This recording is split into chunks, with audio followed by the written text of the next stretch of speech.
Hello students, welcome to RBS Pathshala live. और आज हम लोग चर्चा करेंगे प्रोनाउन की। पार्ट्स ऑफ स्पीच सीरीज में हम लोगों ने जो शुरू किया था नाउन कंप्लीट हम लोग कर चुके हैं, जिसमें डिफरेंट पार्ट्स को हम लोगों ने कंप्लीट किया। और केस जो उसका लास्ट चैप्टर था उसको 2 पार्ट में हम लोगों ने कंप्लीट कर लिया है। आज हम लोग शुरू कर रहे हैं जो पार्ट्स ऑफ स्पीच का सेकंड सबसे इम्पॉर्टेंट है वो प्रोनाउन। और प्रोनाउन जैसा कि हम लोग इसके नाम में ही जुड़ा हुआ है प्रो नाउन। तो प्रो और नाउन, प्रो का मतलब होता है के लिए, यानी ये प्रोनाउन या सर्वनाम जो है वो प्रो है नाउन के लिए, यानी नाउन के लिए ये बना हुआ है। और इसका काम क्या है? ये रिप्लेस करता है नाउन को। अब प्रश्न ये उठता है कि नाउन को रिप्लेस करने की आवश्यकता क्यों पड़ती है? और इसके लिए हम लोगों को सबसे पहले ये जानना पड़ेगा कि प्रोनाउन का डिफिनीशन क्या है। प्रोनाउन का डिफिनीशन जैसा कि यहाँ पे मेंशन किया हुआ है, pronoun is a word that is used instead of a noun और ए नाउन फ्रेज। यानी कभी कभी कुछ शब्दों के समूह भी नाउन के रूप में वर्क करते हैं, तो उनको भी प्रोनाउन रिप्लेस करता है। उसके दूसरे डिफिनीशन को भी हम लोग दूसरे रूप से लिख सकते हैं। डिफिनीशन को, pronoun refers to either a noun that has already been mention. अगर हम लोग किसी नाउन के बारे में बात कर रहे हैं और वो पहले ही उसको अगर हम लोगों ने मेंशन कर दिया है, तो बार बार उसको रिपीट न करके उसके बदले में हम लोग प्रोनाउन को उपयोग करते हैं। और ऐसा करने से जो बातचीत होती है वो सुनने में अच्छी लगती है, या फिर अगर हम लोग कहीं लिखते भी हैं तो वो भी पढ़ने में अच्छा लगता है। आपको एक एग्जाम्पल हम लोग ले लेते हैं। रिया एक गर्ल है और उसके बारे में 2-4 लाइन हम लोग अगर बोलते हैं, जैसा कि एग्जाम्पल में मेंशन किया हुआ है, Riya is a nice girl,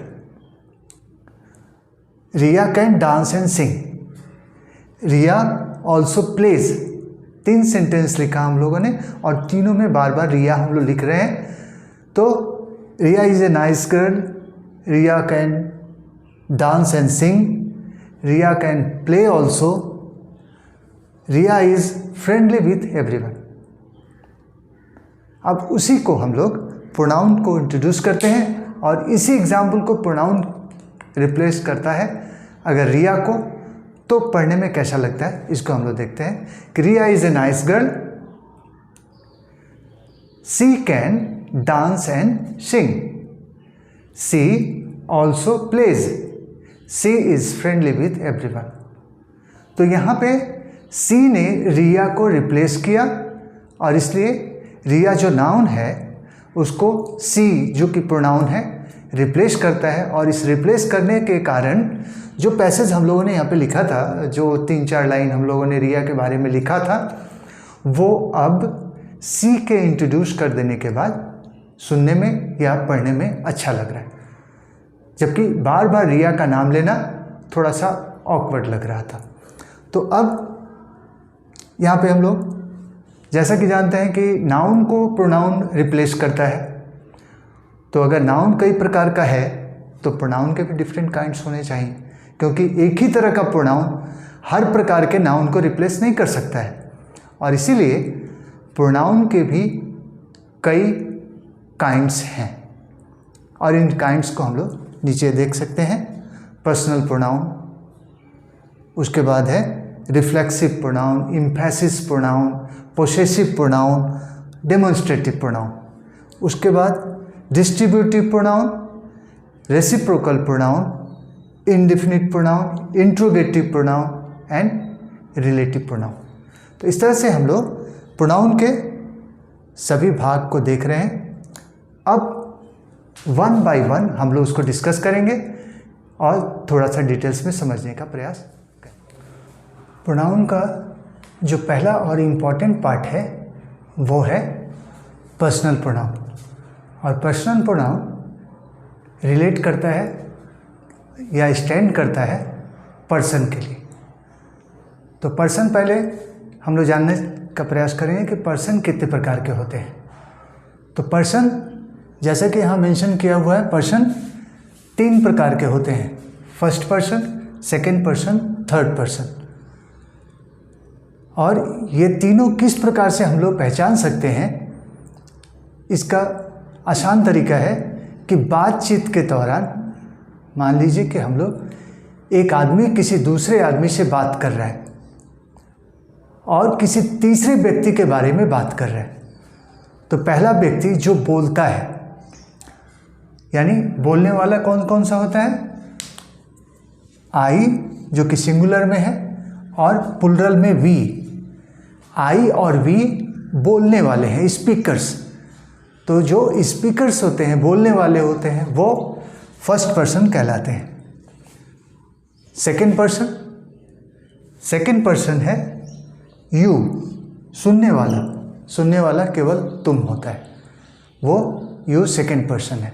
और थर्ड पर्सन जिसके बारे में हम लोग बात करते हैं वो थर्ड पर्सन कहलाता है, जिसमें राम श्याम किसी और के बारे में बात करते हो, ही सी के बारे में बात करते हैं, तो वो थर्ड पर्सन कहलाता है। तो ये तीनों प्रकार के पर्सन हैं जिसको हम लोग आसानी से पहचान सकते हैं, यानी बोलने वाला फर्स्ट पर्सन, सुनने वाला सेकंड पर्सन, और जिसके बारे में बातचीत की जा रही हो वो थर्ड पर्सन कहलाता है। अब जो पर्सनल प्रोनाउन है वो 2 प्रकार का होता है, सब्जेक्टिव पर्सनल प्रोनाउन और ऑब्जेक्टिव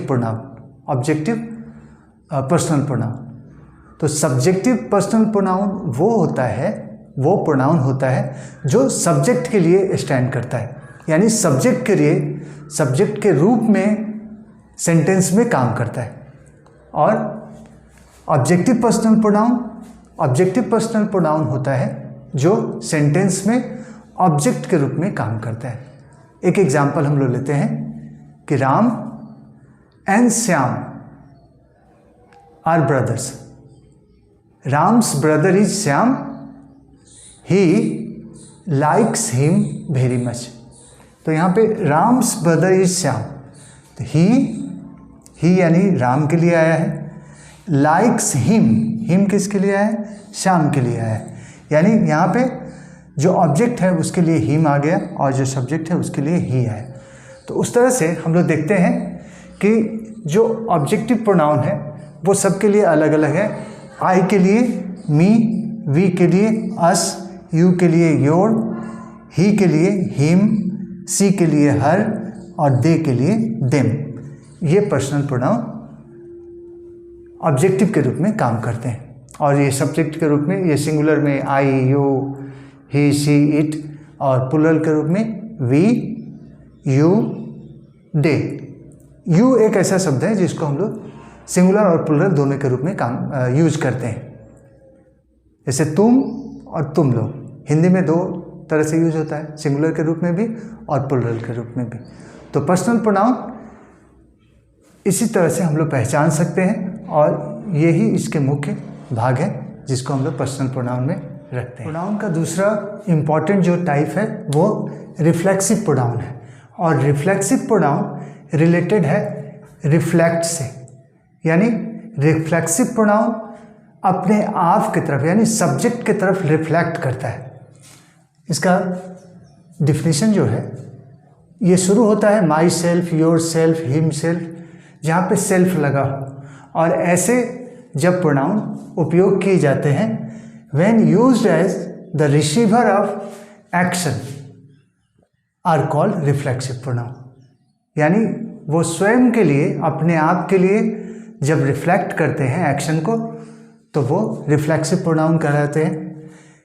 इंग्लिश के जो इम्पॉर्टेंट रिफ्लेक्सिव प्रोनाउंस हैं वो है myself, yourself, himself, herself, oneself, itself, ourself, yourself, them self.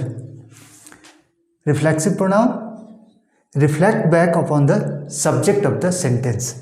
अब इसको समझने के लिए एक एग्जाम्पल हम लोग देते हैं कि कैसे एक सेंटेंस में वो सेल्फ के लिए रिफ्लेक्ट नहीं करता है और कैसे वहाँ पे रिफ्लेक्सिव प्रोनाउन का उपयोग कर देने पर वो सब्जेक्ट के लिए रिफ्लेक्ट करने लगता है। इसके लिए इम्पॉर्टेंट एक एग्जांपल हम लोग लेते हैं।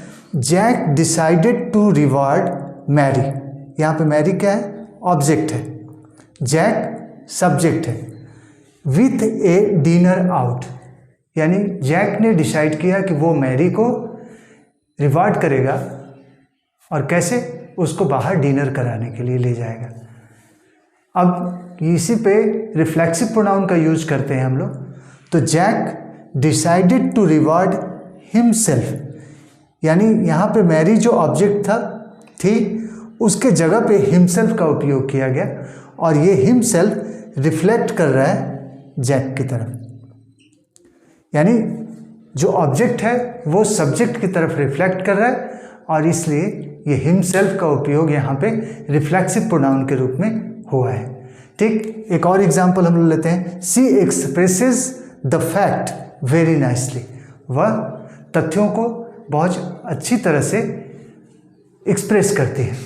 पर यहाँ पे जब रिफ्लेक्सिव प्रोनाउन का हम लोग उपयोग करते हैं, सी एक्सप्रेसेस हर सेल्फ, यानी अपने आप को, जो फैक्ट था, जो ऑब्जेक्ट था, उसके जगह पे हर सेल्फ का उपयोग कर दिया गया और वो रिफ्लेक्ट करने लगा सी की तरफ। तो यहाँ पे ये हर सेल्फ रिफ्लेक्सिव प्रोनाउन के रूप में काम कर रहा है।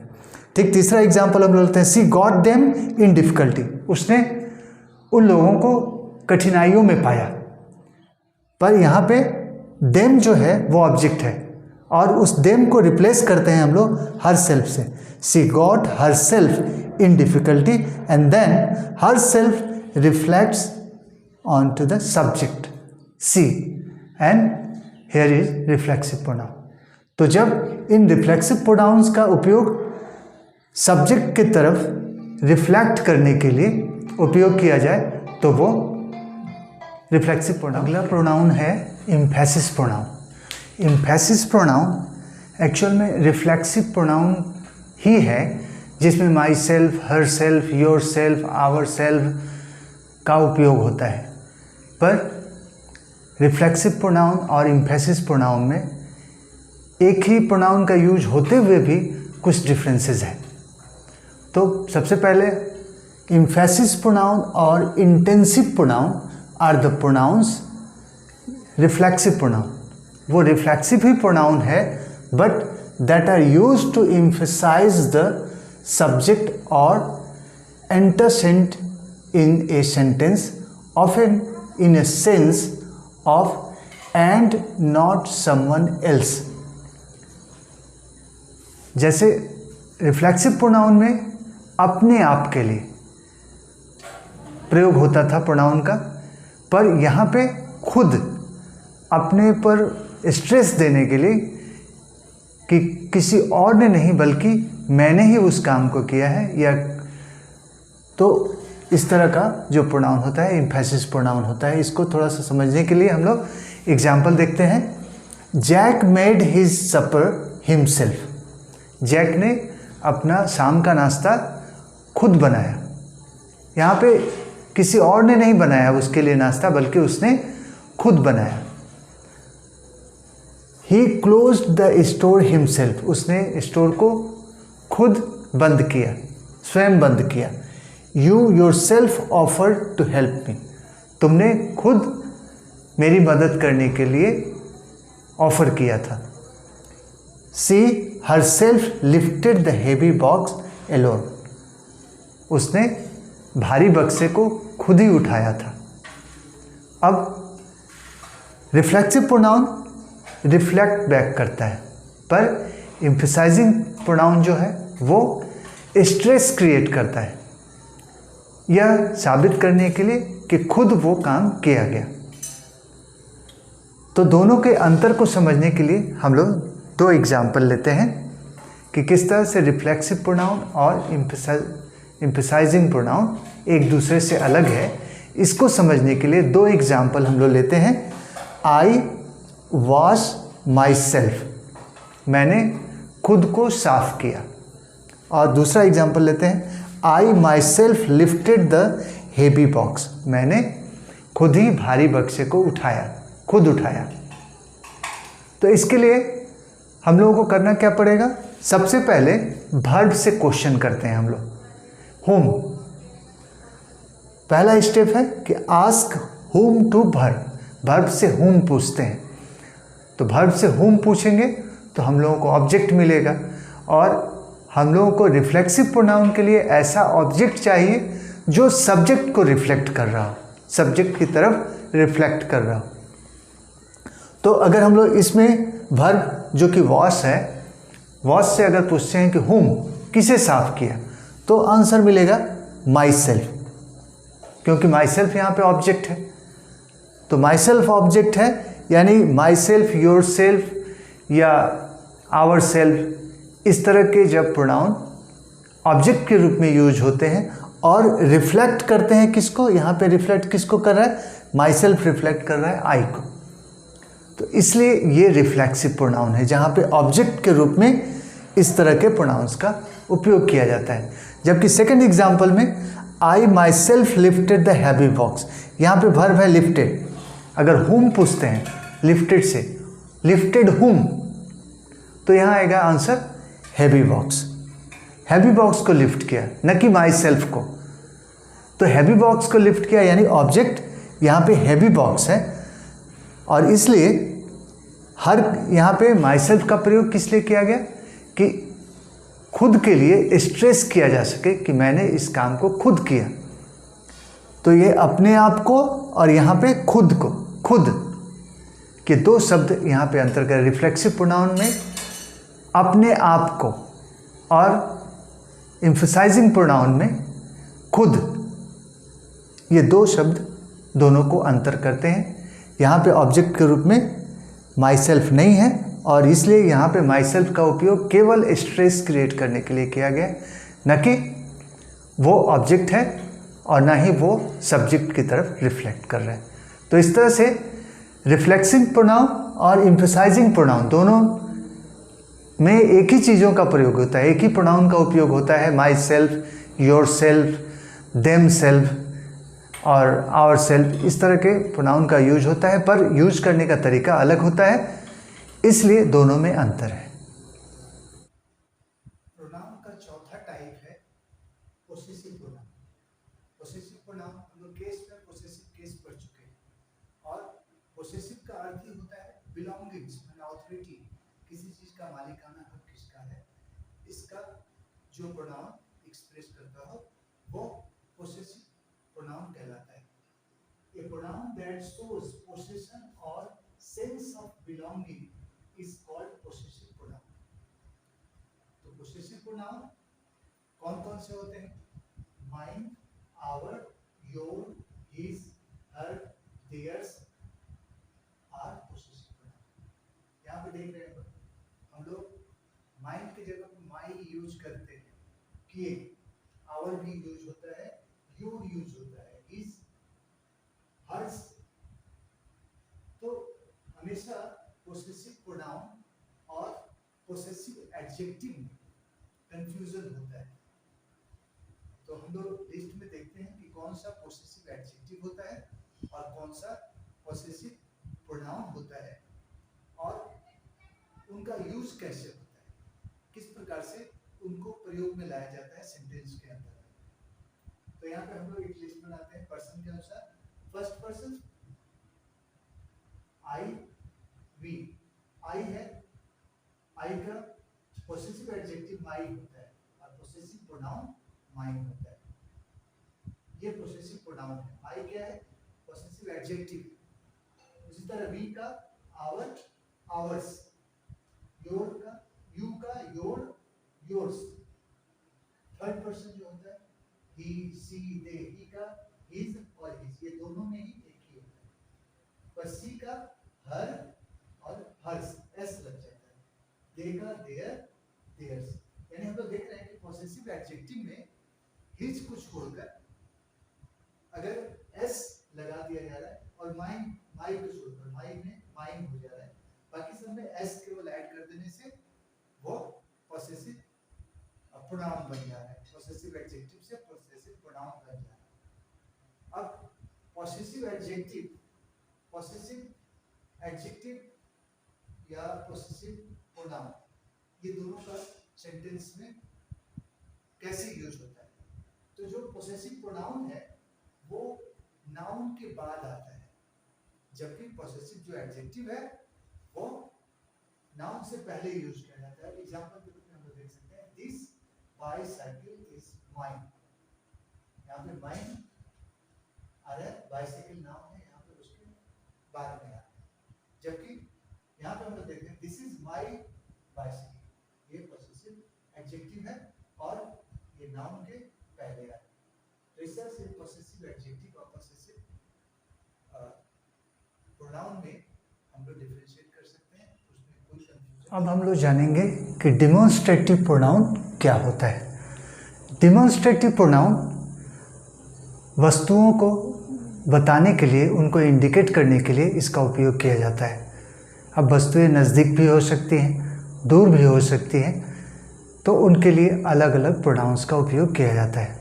Mainly this, that, these, those, ये 4 प्रोनाउन हैं जो डिमॉन्स्ट्रेटिव प्रोनाउन के रूप में उपयोग किए जाते हैं और इनसे हम लोग इंडिकेट करते हैं कि नज़दीक की वस्तुएं किसके द्वारा, किस प्रोनाउन के द्वारा इंडिकेट की जाएंगी, या सिंगुलर है तो उसके लिए कौन सा प्रोनाउन यूज किया जाएगा, प्लुरल है तो उसके लिए कौन सा उपयोग किया जाएगा। तो demonstrative pronounce is used two point out the object और ऑब्जेक्ट्स विच इज रेफर्स। जिस वस्तु को हम लोग बताना चाह रहे हैं उसको इंडिकेट करने के लिए, उसको यह समझने के लिए कि वो दूर है या नज़दीक है, वो सिंगुलर है या प्लुरल है, उसको समझने के लिए डिमॉन्स्ट्रेटिव प्रोनाउन का उपयोग किया जाता है। दिस, दैट, दीज, दोज, ये 4 डिमॉन्स्ट्रेटिव प्रोनाउन हैं। दिस और दैट का उपयोग करते हैं हम लोग सिंगुलर वस्तुओं के लिए, जो वस्तुएं सिंगुलर है, एक है, उसके लिए हम लोग दिस और दैट का उपयोग करते हैं। दीज और दोज ये प्लुरल वस्तुओं के लिए उपयोग किया जाता है, जहाँ पे एक से अधिक वस्तु होते हैं, उनको इंडिकेट करने के लिए दीज और दोज का उपयोग करते हैं हम लोग। अगर वस्तुएं नज़दीक की हों, नज़दीक में हों, तो दिस तथा दीज का उपयोग करते हैं। सिंगुलर में दीज का और दिस का और प्लुरल में दीज का उपयोग करते हैं अगर वस्तुएं नज़दीक हैं। अगर वस्तु दूर है तो उसके लिए सिंगुलर में दैट का और प्लुरल में दोज का उपयोग किया जाता है, जो वस्तुएं दूरी पर हैं। तो इस तरह से हम लोग एग्जाम्पल देख सकते हैं। This is a mango tree, अगर आम का पेड़ हमारे पास है तो हम लोग उसको कहेंगे कि this is a mango tree, but we will use that for that neem tree which is far away, और उसके लिए हम लिखेंगे that is a neem tree. These are students of primary class, बहुत सारे बच्चे हैं, प्लुरल है इसलिए दीज का प्रयोग कर रहे हैं, पर वो नज़दीक बच्चे हैं। पर जो बच्चे दूरी पर हैं उनको प्लुरल में है तब भी वो those are students of class 9। तो इस तरह से डिमॉन्स्ट्रेटिव प्रोनाउन कंप्लीट होता है। और हम लोगों ने इस वीडियो में प्रोनाउन के 5 भागों को, 5 प्रकारों को समझा। अब ये वीडियो थोड़ा सा लंबा होता जा रहा है, इसलिए इस वीडियो को और लंबा नहीं करते हुए हम लोग प्रोनाउन के सेकेंड पार्ट में बाकी 5 जो प्रकार बच गए हैं प्रोनाउन के, उसको समझेंगे। अगर इस वीडियो से आप लोग कुछ सीख पा रहे हैं तो ये मेरे लिए बहुत ही खुशी की बात है। इसलिए अगर ये वीडियो आप लोगों को अच्छा लगा हो तो उसको लाइक करिए और शेयर करिए ताकि और ज़्यादा से ज़्यादा लोगों तक पहुंच सके। इस चैनल पर एक ही उद्देश्य है कि बच्चों तक फ्री में इंग्लिश की जानकारी पहुंचाई जा सके, इसलिए नए नए वीडियो आते रहेंगे और नए नए वीडियोस को देखने के लिए आप लोगों को सब्सक्राइब करना चाहिए। इस चैनल को सब्सक्राइब करिए और बेल आइकन को दबाइए ताकि जो नए वीडियो आए वो आप तक पहुंच सकें तुरंत और आप लोग उसको देख सकें।